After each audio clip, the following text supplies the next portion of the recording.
Hey everybody, Dan here with Pain Free You. A nice long but great day with my group coaching. Probably had between the two calls at least 55 people or so attending, maybe 60, not sure exactly. But yeah, two calls, lots of great success stories, wins, victories, lots of great questions, lots of great dialogue among everybody.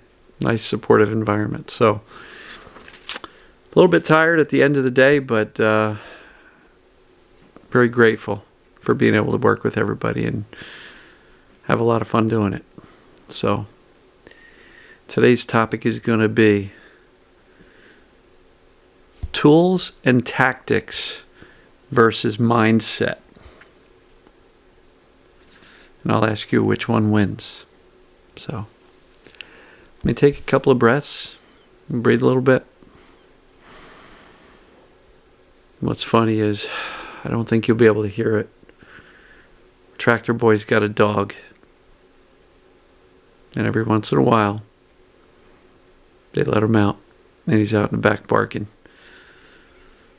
So hopefully that doesn't become a problem. So I'm going to breathe through that little bit of aggravation. Not a big deal. So far, he hasn't been a big problem. All right. So, tools and tactics versus mindset. Which one wins? So, the reason for this video is I've been posting a few text-based success stories. Somebody with some elbow pain, somebody with a number of, I think, pelvic pain type of stuff. And inevitably, a couple of questions happen. People want to know exactly who did they work with. Oh, there's a doctor. What's their name? Oh, there's a therapist. What's their name? Oh, they read a book. What book exactly? And then people will ask very specific questions. Exactly how did they get better? Exactly how? And I'll look at it and I'll say, well, if you read the text which I posted with the success story, the second and third paragraph actually explain that even though they did some of the therapy and other things, that actually following my videos and implementing the strategies I talk about was one of the main strategies or one of the main things they did, and getting the mindset right, moving towards indifference away from freak out. But then the people reading it completely gloss over that, and they're asking like, well, what did they do? Did they do meditation? Did they do journaling? Did they do breath work? Did they do tapping? What did they do? And, you know, I understand the desire, but it's really not about which tactics and tools you use. Journaling can be a very useful tool, or it might not be, depending upon your mindset. The breath work could be useful if you do it just to kind of, let's chill out, send a message of safety to the brain by saying I'm in a calm, relaxed body and I'm breathing comfortably. It might not be useful if you do 10 minutes of it with a stopwatch, and as soon as you're done, you go, did it work? No, my symptoms are still there. I must be doing the breathing wrong.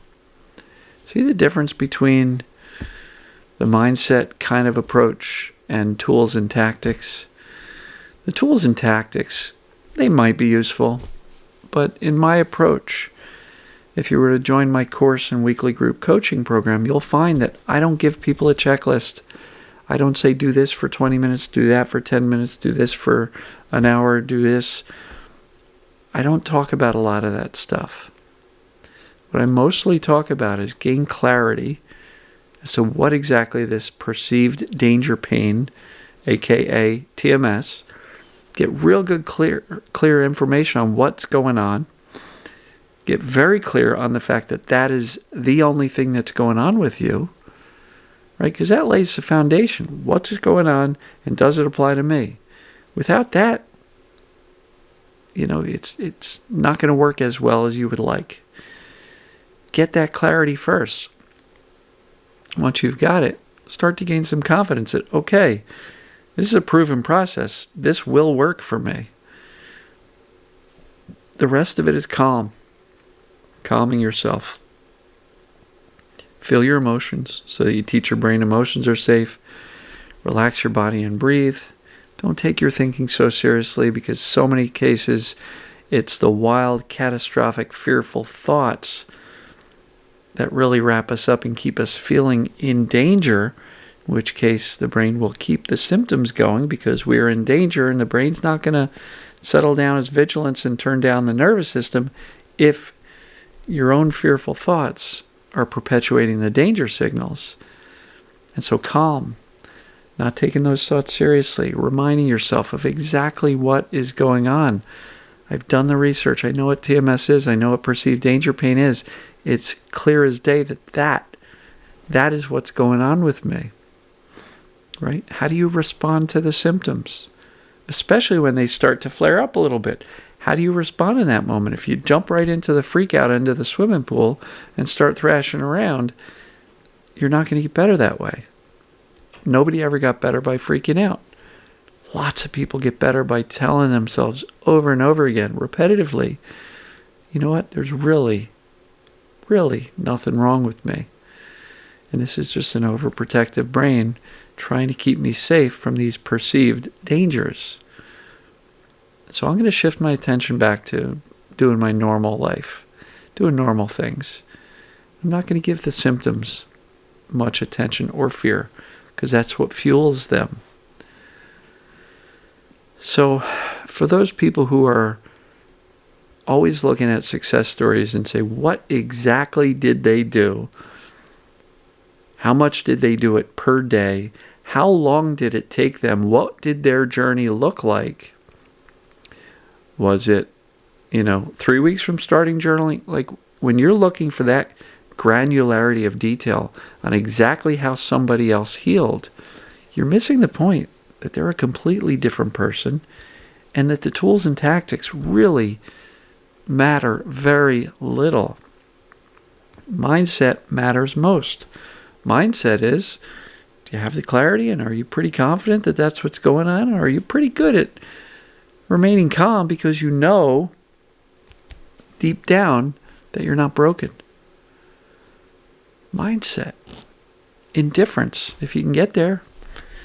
So I hurt today, big deal. That's not ignoring. Ignoring is going, la, la, la, la, I don't hurt. And your brain goes, oh yeah? Crank it up, turn up the volume. Remember, pain is here to protect us from something that your brain perceives as dangerous. And ignoring the pain is saying to the brain, I'm not listening to your warning. I'm going to go run anyway. If you're running through a 10 out of 10 pain, your brain's going to go, oh yeah? Let me show you 11. Right? Torturing ourselves is not the way to go. Expanding our comfort levels a little bit is a great idea. And it will be doing more normal things that eventually teaches your brain that I'm fine. Right? It's really important to dial down the fear, shift the attention away to doing normal stuff. The mindset is how we do this. Calm reassurance. Stay away from the freak out zone. How do we respond to the symptoms? As calmly and as reassuringly as possible. Right? Has nothing to do with how many minutes a day you spent, tapping, journaling, breathing, meditating. Doesn't matter. The other stuff matters. Do those tools or tactics make you feel safer? Or are you doing them because you were told to do them and you think those fixing activities are going to fix you, but then you've been doing them? Many people have been doing those fixing activities and the tools and tactics for a long time. In some cases, years. And they're not better yet. Why? They never got the mindset. They never bought into the fact that I'm not really broken. They never bought into the idea that your job is not tools and tactics and fixing activities. Your job is to teach your own brain that you're already okay, that there's nothing to fix. So try to shift your attention away from doing the right tools and tactics, the right number of minutes a day, and shift your focus towards, is what I'm doing teaching me that I'm safe? If not, how can I shift towards safety? Mindset matters. Tools and tactics, not so much. If the tools and tactics help you feel safer, wonderful. But if they don't, I'm not convinced they're going to be useful for you. And I'm not dismissing the recommendations of other folks. I'm just sharing with you what I see working within my Pain For You community and what seems to be doing the trick for people. So I hope that makes sense. You guys and gals are awesome. I love you. And I will see you tomorrow. Take care.